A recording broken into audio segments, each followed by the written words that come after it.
முருகருக்கே கொண்டு போயிட்டாங்க. அவங்களுக்கு ஒரு மிக்க நன்றி சொல்லுங்க. மறுபடியும் நிறைய பேர் நினைச்சிட்டாங்க நீங்க முருகர் பத்தி மட்டும்தான் பாட போறாங்க, மத்ததெல்லாம் இல்ல அப்படின்னு. அப்படியெல்லாம் இல்ல. டிராமா கண்டிப்பா இருக்கு இந்த கல்ச்சுரல்ஸ்ல. அடுத்ததாக நீங்க எதிர்பார்த்த டிராமா திரு கண்ணன் சார் அவர்களின் இயக்கத்தில் ஒரு சிறு நாடகம்.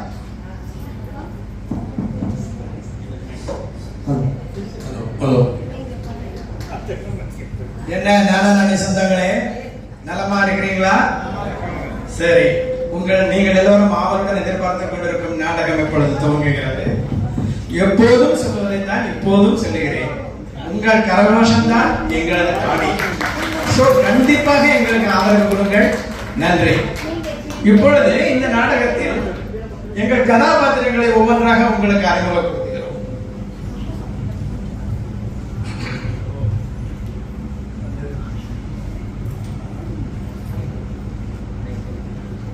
இதோ இவர்தான் ரமேஷ்.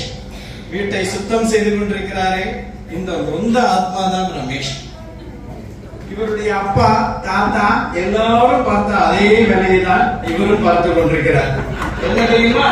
அதாவது பொண்டாட்டிக்கு துணி துவைச்சு போட்டு காலம்பர டிஃபன், மத்தியானம் லஞ்சு எல்லாம் தயார் பண்ணி அவளை ஆபீஸ்க்கு சிறப்பாக அனுப்பிவிட்டு நேரம் கிடைத்தா வீட்டில் ஓய்வெடுப்பார். இவரும் ஆபீஸில் வேலை பார்த்து கொண்டிருந்தவர் தான். ஆனால் தினசரி ஆபீஸ் வீடு ஆபீஸ் போய் போய் போர் அடிச்சு போச்சு. சரி, வீட்டுல இருந்தா சௌக்கியமா இருக்கலாம்னு தப்பு கணக்கு போட்டு விஆர்எஸ் வாங்கிட்டார். அதுல வந்தது வேண. அவர் மனைவியோ ஆபீஸ் போய் கொண்டிருக்கிறார். எனவே மனைவியிடம் தினமும் படாத பாடுபடுகிறார். அவகிட்ட அடி வாங்கி பாருங்க சார், அப்ப தெரியும் உங்களுக்கு. பாத்தீங்களா எவ்வளவு நொந்து போய் இருக்கிறார்னு. சரி, சோதனை மேல் சோதனை போதுமடா சாமி. இவரை சோகத்தோடு அப்படியே விட்டு அடுத்த கதாபாத்திரத்திற்கு போவோம்.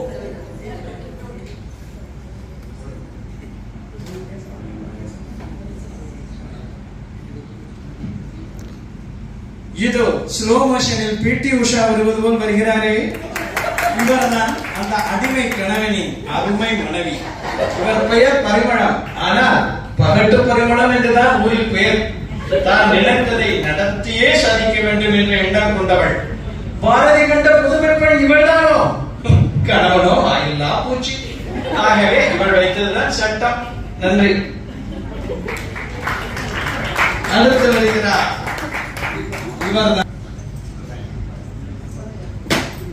இவர்தான் ரமேஷின் நண்பர் எஸ்.எம். லோகநாதன். அது என்ன எஸ்.எம். லோகநாதன்? அதை நீங்கள் இந்த நாடகத்திலேயே உணர்வீர்கள். ரமேஷ் மேனேஜராக வேலை பார்த்த அதே ஆபீஸில் தான் இந்த லோகநாதன் கிளர்க்காக சேர்ந்தார். அவர்களுக்கு இடையில் வயதில் மிகவும் பெரியவன் ரமேஷ். எனினும் எப்படியோ ஒரு நட்பு அவர்களுக்கு இடையே உண்டாகிவிட்டது. இந்த லோகநாதனை பற்றி சொல்ல வேண்டும் என்றால், அப்பப்பா சரியான சுயநலவாதி. தன் சுகமே பிரதானம் என்று நினைப்பவன். உருட்டல் பிறட்டலில் உலகத்தையே விட்டுவிடும் ஜெகஜால கில்லாடி. பார்ப்போம். ஜெயா என்ற ஜெயலட்சுமி, இவள் லோகநாதனின் மனைவி. லோகநாதனின் அத்தனை குணமும் இவளிடமும் உண்டு. கல்லானாலும் கணவன், புல்லானாலும் புருஷன் என அவனது அட்டூழியத்திற்கு எல்லாம் ஒத்து உதவுவள் இவள். இவளும் சரியான சுயநலவாதி. வனஜா, இவர்தான் வனஜா, பரிமளாவின் பள்ளித்தோழி. எல்லோரிடமும் பாசமாக இருக்கும் வெகுளிப்பெண். உறவுகளுக்கு முக்கியத்துவம் கொடுக்கும் உன்னதமான குணம் கொண்டவள். அப்படியே ஒருத்தர் இருக்கணும் இல்லையா? இவர்தான் ஜாடிக்கு ஏற்ற மூடி போல வனஜாவிற்கு ஏற்ற கணவன். உலக விவரங்கள் எல்லாம் தெரிந்தவன், அனுபவசாலி. மனைவியை உளமாற நேசிக்கும் மக்மார் கணவன். மனைவி அமைவதெல்லாம் இறைவன் கொடுத்த வரம். பார்த்தீர்களா? எந்த இடத்திலையும் மனைவியை விட்டு கொடுக்க மாட்டார். சரி, இப்பொழுது நமது நாடகம் துவங்குகிறது. 1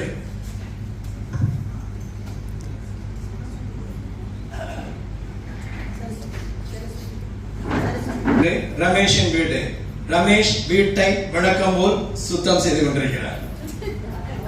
சொர்க்கம் என்பது நமக்கு சுத்தம் உள்ள வீடுதான். சுத்தம் என்பதை மறந்தால் நாடும் குப்பை மேடுதான். எப்பா முடியலடா சாமி, இந்த வீட்டு வேலை செஞ்சு செஞ்சு கைகாலாம் ஓஞ்சு போயிடுது. இது போறாதுன்னு பொண்டாட்டிய வேற ரெடி பண்ணி ஆபீஸ்க்கு அனுப்ப வேண்டியிருக்கு. இந்த கண்டு கட்டுறது நாக்கு தள்ளுறது. கொஞ்ச நேரம் ரெஸ்ட் எடுக்கலாம், ஏதாவது பேப்பராவது பார்க்கலாம். என்ன போட்டிருக்கேன் இன்னைக்கு? ராசி பலன் பார்க்கலாமா? மேஷம் ரிஷபம்லாம் வேண்டாம். சிம்ம ராசி. ஐயோ, வீண் வம்பு வீடு தேடி வருமா? ஆரம்பமே சரியில்லையே. ஓ வா லோகநாதன், இப்பதான் பேப்பர் படிச்சிட்டு இருந்தேன். ராசி பலன்ல போட்டு இருந்தது வீண் வம்பு வீடு தேடி வரும்னு. கரெக்டா நீ வந்து நிக்கிற. சரி, காலகட்டத்துல இந்த பக்கம் அது ஏன்பா கேக்குற? நீ காலையில 7 மணிக்கு ஒரு போன் கால் வந்தது. சரி, அதுல எங்க அம்மாவோட சித்தியோட பொண்ணும் அவ ஆத்துக்காரர்களும் எங்க வீட்டுக்கு வராங்களா? சுத்தவேடா வந்துட்டு நாள் முழுக்க எங்க கூட தங்கி இருந்துட்டு சாயங்காலம் அங்க ட்ரெயின்ல போறாங்களா? அதான் உனக்கு தெரியுமே, எங்க வீட்டுக்காரங்க யாராவது வந்தாங்கன்னா என் பொண்டாட்டிக்கு பிடிக்கவே பிடிக்காது. டேய், அது ஓ பொண்டாட்டி மட்டும் இல்லடா, உலகத்துல எந்த பொண்டாட்டிக்குமே புருஷன் விட்டு யார் வந்தாலும் பிடிக்கவே பிடிக்காது. இப்ப பாத்தியா, எல்லாரும் கேட்டுட்டு பாரு, எல்லாரும் வீட்லயும் இதேதான். சரி, அவங்க வர நேரத்துல நீங்க என்ன பண்ற? அதுவா,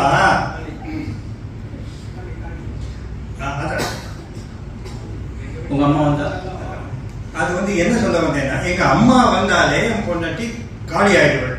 அதுல இப்போ அம்மாவோட சித்தி பொண்ணு எல்லாம் வந்து பத்திரகாளியாவே ஆயிடுவா. சரி, வீட்டுல இந்த மாதிரி ரகலை வேண்டாம்னு சொல்லிட்டு தான் நாங்க 2 பேரும் எஸ் ஆயிட்டோம். எஸ்ஸா? அது என்னடா எஸ்?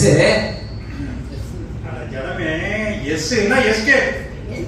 ஓஹோ, எஸ்னா எஸ்கேப்பா? சரி, மாட்டின்டா என்ன பண்ணுவ? மாட்டின்னா எம். ஓ, எஸ்னா எஸ்கேப், எம்னா மாட்டிக்கிறதா? ரொம்ப நல்லா இருக்கடா. ஆனா ஒண்ணு புரியுது, உன் பேர் என்னமோ எஸ் எம் லோகநாதன் சொல்லிட்டே இருப்பிய. இப்ப புரியுது எஸ்னா என்ன, எம்னா என்னன்னு நல்லாவே புரியுது. என்னோட ஃபேமிலி இன்சூரன்ஸ் தான், அதை ஒண்ணு சொல்லாதடா. சரி, இப்ப நீ என்னோட பிளானை கேளு. இப்ப காலம்பரம் 8:30 மணி ஆகுது காலையில. ஆமா, எனக்கு ஸ்ட்ராங்கா கும்பகோணம் டிகிரி காஃபி ஒண்ணு கொடு. ஜியோ. அதுக்கப்புறம் நம்ம பிரேக்ஃபாஸ்ட் சாப்பிடுவோம். அது வேறையா? பின்ன அதுக்கப்புறம் ஒரு 11 மணிக்கு குறிக்கிறதுக்கு ஏதாவது கொண்டு வா. குறிக்கிட்ட டிவி பார்ப்போம். கரெக்டா 2 மணிக்கு சூப்பர் லஞ்ச். ஓகே? டேய் லஞ்ச் சாப்பிட்டாது வீட்டுக்கு போயிடுவேடா. இன்னைக்கு என் பொண்டாட்டி சீக்கிரமா வரேன்னு சொல்லிருக்கா, என்ன மாட்டி விட்டுடாது நீ. அது எப்படிதான் போக முடியும்? எங்க வீட்டுக்கு வந்திருக்கிறவங்க தான் சாயங்காலம் தான் திரும்பி போறா. அதனால சாயங்காலம் வரைக்கும் இங்க இருந்து ஸ்நாக்ஸ் எல்லாம் சாப்பிட்டு டீ எல்லாம் குடிச்சிட்டு அதுக்கப்புறம் தான் எங்க வீட்டுக்கு பக்கத்துல உள்ளவங்களுக்கு போன் பண்ணி அவங்க போயாச்சான்னு கேட்டுட்டு அப்புறம் தான் போவோம் நாங்க. ஓச்சடா சாமி, என்ன நிக்கவும் முடியாம உட்காரவும் முடியாம முள்ளு மேல தள்ளி விட்டுட்ட நீ. இவன் எனக்கு போன் பண்ணிட்டு வந்திருந்தா நானும் எஸ் ஆயிருக்கலாம். அதுக்கு வழி இல்லாம போச்சு. சரி, நான் ஒண்ணு பண்றேன், ஹோட்டலுக்கு போய் லஞ்ச வாங்கிட்டு வரேன். சரியா? சரிதான். ஓகே. கொஞ்சம் நிறைய வாங்கிட்டு வாடா, வயிறு பசிக்கிறது. உன்னை பத்தி தெரியுமே, அன்லிமிட்டட் மீல்ஸ் 2 வாட்டி சாப்பிடுங்க. நான் நிறையவே வாங்கிட்டு வரேன். சரி, இப்ப நான் வந்து ஜெயாவுக்கு போன் பண்ண வேண்டியதா? ஹலோ ஜெயா. சொல்லுங்க. இப்போ வந்து ஒரு இழிச்ச வாயை என்கிட்ட கரெக்டா மாட்டி இருக்கேன் பாத்துக்கோ. உங்களை விட எனக்கு நம்ம ரமேஷை பத்தி சொல்லிட்டு இருக்கேன்னா. ஓ, உங்க ஃப்ரெண்டா? ஆமா ஆமா, சொல்லுங்க. அவன் வீட்டுலதான் நான் இருக்கேன். சரி, இப்போ வந்து நீ கூடி சீக்கிரம் இங்க வந்துடும். சரி. இன்னைக்கு பகல் முழுக்க நம்மளுடைய சாப்பாடு பிரச்சனை இங்கே தீர்ந்துடும். ஓ, எல்லாம் ஏற்பாடு பண்ணிட்டேன். சரி சரி. அந்த அசைடு சாதம் அந்த டிஃபன் வாங்க போயிருக்கு, சாரி சரி, சாப்பாடு வாங்க போயிருக்கு. சரி, நீ உடனே வந்துடும். வந்துட்டே இருக்கேன். சரிம்மா, வச்சு. காட்சி நிறைவு பெறுகிறது.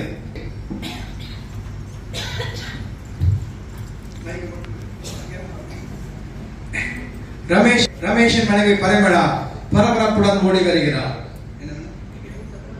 எங்க போனாரு இவரு? இன்னைக்கு எங்களோட வெட்டிங் டே, ஈவினிங் டின்னர் போனோம். காலையிலேயே புடவை அயன் பண்ணி வைங்க சொன்னேன். மனுஷன் எங்க தொலைஞ்சாலும் தெரியல. வீட்டுல எல்லாம் போட்டு வச்சு ஷூ தாங்க முடியல வேற வச்சிருந்து. வாங்க வாங்க வாங்க வாங்க, சௌக்கியமா எப்படி இருக்கீங்க? என்ன அப்படி பாருங்க, இது உங்க வீடு தான், நீங்க சரியா தான் வந்திருக்கீங்க. நீங்க எங்க? நானா? அது சரி விடுங்க. இவர் எங்க போனாரு? இவரா? சாப்பாடு அங்க போயிருக்காரு. எதுக்கு? அதான் சொல்ல வரேம்மா, என்னத்துக்குடா வீண் செலவு? ஆமா. இப்போ உன் பொண்டாட்டி வந்துடுறேன்னு சொல்லியிருக்கா. சிம்பிளா ஏதாவது சமைச்சு சாப்பிடலாமே சொன்னேன். பண்ணலாமே. அவன் எங்க கேட்டான்? அவன் சொன்னா, இந்த வீட்டுல நான் தான் ஆதினா அழகராஜா. ஓ, அப்படி ஒரு நினைப்பா? பரிமளாக்கு கிச்சன் எங்க இருக்குன்னே தெரியாது அப்படின்னு சொன்னான். அது மட்டும் இல்ல, பரிமளாக்கு பூசணிக்காய்க்கும் பரங்கிக்காயுமே வித்தியாசம் தெரியாதுன்றான். சரிங்களா? இருக்கு. வரட்டும், உண்மை என்னன்னு சொல்றேன்.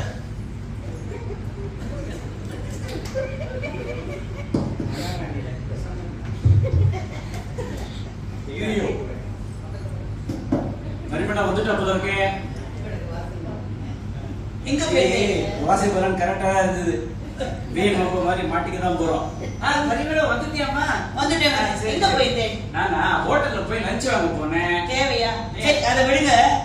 இன்னைக்கு என்ன டே? இன்னைக்கு வெட்னஸ்டே. நம்ம ரெண்டு பேருக்கு இன்னைக்கு என்ன டே? நமக்கு மாத்திரம் இல்ல, உலகத்துக்கே இன்னைக்கு தான் வெட்னஸ்டே. ஓ அண்ணா கெட்டி. நம்ம ரெண்டு பேருக்கு இன்னைக்கு வெட்டிங் டே. மறந்துட்டேனா?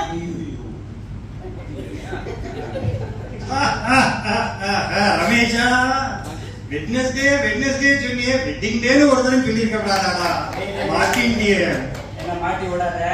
உன்னை பார்த்தா கொண்டை இல்லாத நாரதர் மாதிரி இருக்கு. உன் பேரை பேசாம நீ SM லோக நாரதர்னு மாத்திக்கோ. சரி சரி, அதை விடுங்க. காத்தால புடவை அயன் பண்ணி வைக்க சொன்னேன். வச்சேடா. இந்த பாரு, என்கிட்ட ஒண்ணும் கேட்காத. ஏன்? எனக்கு வெளியில எல்லாம் வெயில்ல போயிட்டு இருந்தது, ஒரே கலப்பா இருக்கு, தலையெல்லாம் சுத்துறது, மயக்கம் வரும் போல இருக்கு. நான் பேசாம யார் போச்சோன்னா?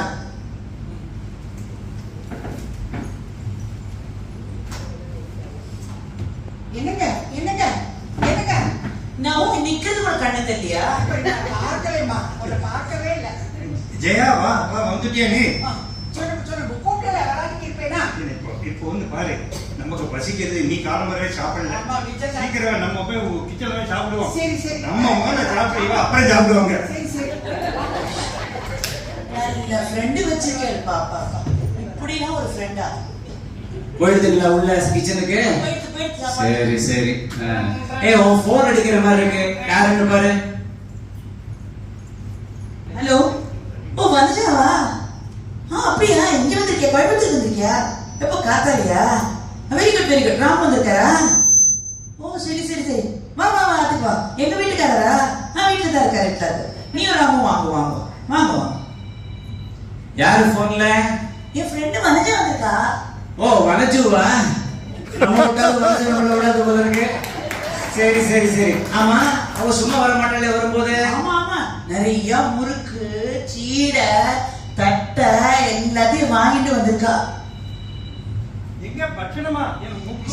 இருங்க. அது என்ன திருக்கிறவங்க உங்க கழுகு மாதிரி கரெக்டா ஓடி வர இல்லைங்க. பட்சணம்னு பேர் தான் சொல்லியிருக்கு, இன்னும் பட்சணம்லாம் வரல. பாட்டி சாப்பாடுல எச்சக்கையோட இப்படியா ஓடி வருது? போய் மெதுவா சாப்பிடுங்க, பட்சணம் வரும்போது நானே சொல்லி அனுப்புறேன் உங்களுக்கு. போயிட்டு வாங்க.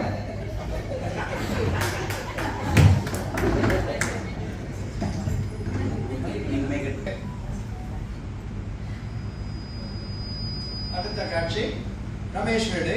ரமேஷும் பவித்ராவும் முன்னரையில் இருக்கிறார்கள். பரிமளாவும் முன்னரையில் இருக்கிறார்கள். ஜெயாவும் லோகநாதனும் கிச்சனில் சாப்பிட்டுக் கொண்டிருக்கிறார்கள். சும்மா இதே வேணும். சரி, கதவு தட்ட சத்தம் கேட்கறது, மல்லிப்பூ வாசனை வேற வருது. மனசா வந்து போய் பாரு, யாருன்னு செக் பண்ண. போறேன். வா வனஜா வா. வாங்க. ஓகேமா? வாங்க. நீங்க எப்படி இருக்கீங்க? Very good. ஆமா, சொல்லாம கொள்ளாம நீ இங்க திடீர்னு? அது ஏன் கேக்குற? எங்க அம்மாவோட சொந்தக்காரங்க இங்க பக்கத்துல குடுத்தனம் வந்திருக்காங்க. அவங்கள பார்த்துட்டு போலான்னு வந்தேன். ஸ்டேஷன்ல இருந்து போன் பண்ணேன், அப்ப எடுத்தாங்க. வீட்டுல போய் பார்த்தா வீடு பூட்டி இருக்கு. போன் பண்ணா போன் சுவிட்ச் ஆஃப்ல வருது. நல்லா இருக்கு. நானும் காத்து காத்து காத்து கடந்து தலைவலியே வந்தாச்சு போ. சரி இவ்வளவு தூரம் வந்துட்டோமே, உன்னை பார்த்துட்டு ஒரு காபி சாப்பிட்டு போலாம் வந்தேன் பரிமளா. நல்ல காரியம் பண்ண. சரி என்ன பண்ற சொல்ற? சரி அது சரி. இந்த நான் கல்யாணத்துல இருந்து கொஞ்சம் பட்சணம் கொண்டு வந்தேன். சரி, இதா வச்சுக்கோ. அது சரி. எனக்கு தெரியாம இந்த ஊர்ல உனக்கு யாரு? அதாம்மா இங்க ராம்நகர்ல லோகநாதன் அவர் ஒய்ஃப் கூட ஜெயந்தி, உனக்கு தெரியுமா? ஓ, கதை எப்படி போற தெரியுறதா? கதை நல்லா புரியுறது. இது ரொம்ப அழகா இருக்கு. சரி சரி. அவன் உங்களுக்கு முன்னாடியே தெரியுமா? தெரியுமா?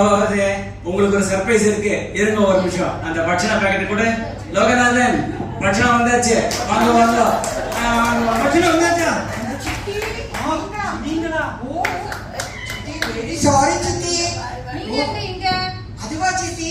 இருங்க ஒரு நிமிஷம். நீங்க என்னது பட்சணம் ஓடி வந்துட்டேன் இல்லைங்க? அது சரி, இவளெல்லாம் யாருக்கு தெரியுறதா இப்போ? மாட்டி விட்டுறாதப்பா என்ன நீ என்ன? தெரியாதா? இப்போ நீதான் எனக்கு கொண்டே இல்லாத நாரதரா தெரியுற. சரி. எனக்கு ஒண்ணு புரியுது. நீ எஸ்எம்னு சொல்லுவியே, அதுக்கு ஒரு புது அர்த்தமும் புரியுது இப்போ. சரியா மாட்டின்ற லோகநாதன். நீங்க எங்க இங்க வந்திருக்கீங்க இப்ப? உங்க வீட்டுக்கு போன் பண்ணா போன் சுவிட்ச் ஆஃப்னு வருது. அது இல்ல சித்தி, இன்னைக்கு எங்க ஃப்ரெண்ட் இல்லையா இவ 2 பேரும், அப்படியா? அவ 2 பேருக்கு இன்னைக்கு வெட்டிங் ஆனிவர்சரி. ஓகே. அவ நேர்லயே நாங்க அவளை விஷ் பண்ணிட்டு ஆத்துக்கு போயிடலாம். அதனால நீங்க வரதுக்கு முன்னால நினைச்சோம் வீட்டுக்கு போயிட்டா நாங்க போய் இருக்கலாமே நினைச்சோம். அதுக்குள்ள நீங்களே வந்துட்டேன் சித்தி. நாங்க அப்பதான் நினைச்சு வந்தோம். அப்படியா? சரி பரவாயில்ல. நான் எதுக்கு வந்தோம்னா, சொல்லுங்க. லோகநாதா, இப்ப எல்லாம் புரியுதுப்பா. நீ இப்ப பண்ற இல்லாரிட்டான்டா. நானும் உன் வயசு தாண்டி தான் வந்திருக்கேன். சரி விடுங்க, சின்ன பசங்க அப்படிதான் இருப்பாங்க. சின்ன பசங்க இப்படிதான் இருப்பாங்க. நான் எதுக்கு வந்திருக்கேன் தெரியுமா? அது சொல்லு. லோகநாதரோட அம்மா எப்பவுமே சொல்லுவா, ஜெயந்திக்கு உடம்பு முடியாம போறது, குழந்தை வேற பிறக்கவே இல்லை. அதனால நாங்க குலதெய்வ கோயிலுக்கு போயிட்டு அர்ச்சனை அபிஷேகம் எல்லாம் பண்ணிட்டு பிரசாத் கொடுத்துட்டு போலான்னு வந்தேன்.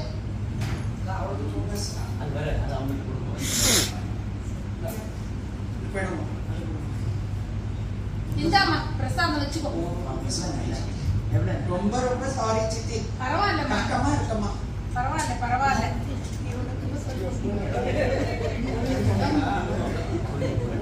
லோகநாதா, கோயிலுக்கு தேங்க்யூ. கோவிலுக்கு அர்ச்சனை பண்ணி வந்தாடா எங்க மேல. ஆமா ஆமா. என்ன அன்பு உங்களுக்கு. லோகநாதா, மனதா அர்ச்சனை அபிஷேகம் மட்டும் பண்ணல, உங்க ஒய்ஃப்காக குலதெய்வ கோயில்ல அங்கப்பிரவேசமே பண்ணிருக்காங்க. எவ்வளவு வேண்டாம் சொன்னேன், கேட்கவே இல்லை. நீ வந்து இப்படி வரவா மதிக்காம இப்படி இருக்கியப்பா. ஐயோ நான் என்ன செய்வேன்? நான் இவளுடைய நல்லவன தெரியாம இப்படி நடந்துட்டோமே. ஆண்டவனே, நீங்க எல்லாரும் என்ன மன்னிக்கணும். இந்த நல்ல உறவு தெரியாம நான் இப்படி இருந்துட்டேன். நம்ம வீடு மாறினாலும் நம்ம வீடு தேடி வர உறவுகள் இவங்க.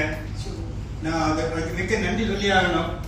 டேய் 5 ரூபாய்க்கு நடிக்க சொன்னா 50 ரூபாய்க்கு நடிக்கிறீங்க. சிவாஜி கணேசனானே, நாங்கெல்லாம் கேரம் விளையாடும் போது ரெட்டை போட்டுட்டா 5 ரூபா மிச்சம்னு சொல்லுவோம். அப்பதான் அதே ரெட்டை இப்ப போட்டா 50 ரூபா மிச்சம்னு பில்டப் பண்ணிக்கிறோம்.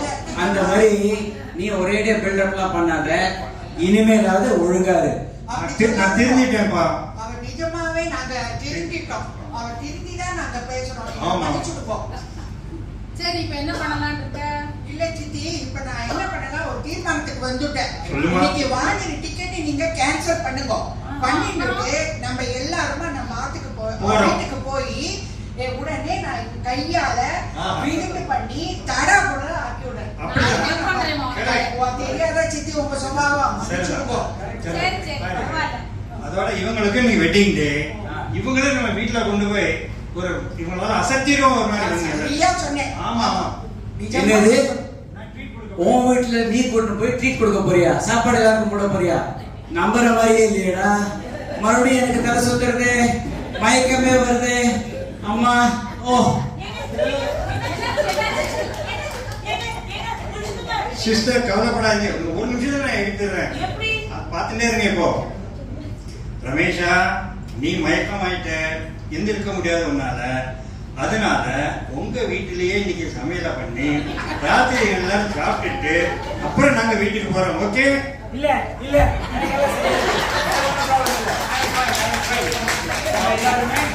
லோகானந்தன் வீட்லயே போய் சாப்பிடலாம்.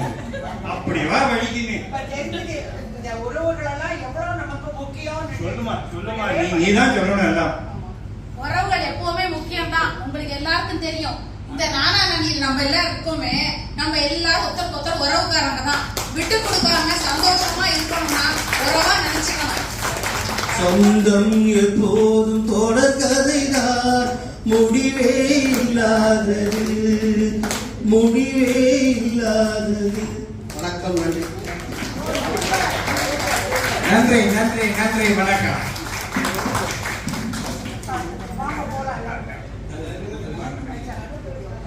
தத்துரூபமாக அந்த கதாபாத்திரங்களாகவே மாறி உங்களுக்கு விழித்த எங்கள் நடிகர் நடிகைகளை உங்களுக்கு அறிமுகப்படுத்துகிறோம்.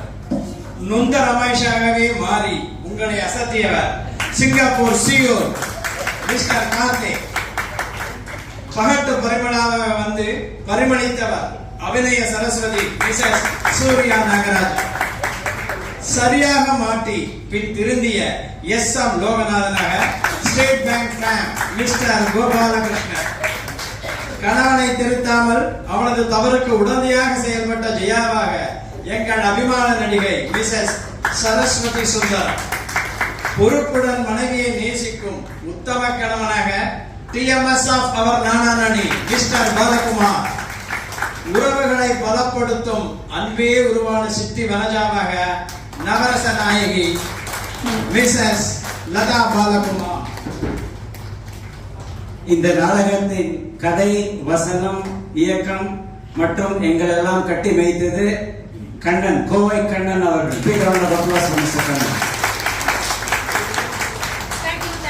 ஆக்சுவலி எங்களுக்கு நாக்கு தெளிதோ இல்லையோ, எங்களை மேய்க்கிறப்ப அவருக்கு நாக்கு தெளிடுதான். வாழிய செந்தமிழ் வாழ்க தமிழ, வாழிய பாரத மணி திருநாடு. வாழிய செந்தமிழ் வாழிய தமிழ, வாழிய பாரத மணி திருநாடு. வந்தே மாதரம், வந்தே